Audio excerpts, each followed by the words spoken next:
নমস্কার বন্ধুরা, আমি আজকে বিদ্রোহী কবি কাজী নজরুল ইসলামের কবিতা, অনেক বড় কবিতা কামাল পাশা। না, আমি অত বড় করব না, আমি মাঝখান থেকে একটুখানি শোনাচ্ছি, পরে কখনো পুরোটা শোনাবো। শির হতে এই পাওতক ভাই লাল লালে লাল খুন মেখে, রণভীতুদের শান্তিবাণী শুনবে কে? পিণ্ডারীদের খুন রঙিন, নখ ভাঙা এই নীল সঙ্গীন।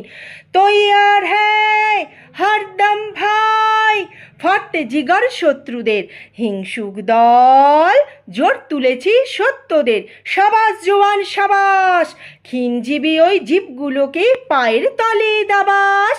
এমনি করে রে, এমনি জোরে রে, খিনজিবি ওই জীবগুলোকে পায়ের তলে দাবাস। ওই চেয়ে দেখ, আসমানে আজ রক্ত রবির আভাস। সাবাস জওয়ান সাবাস। নমস্কার।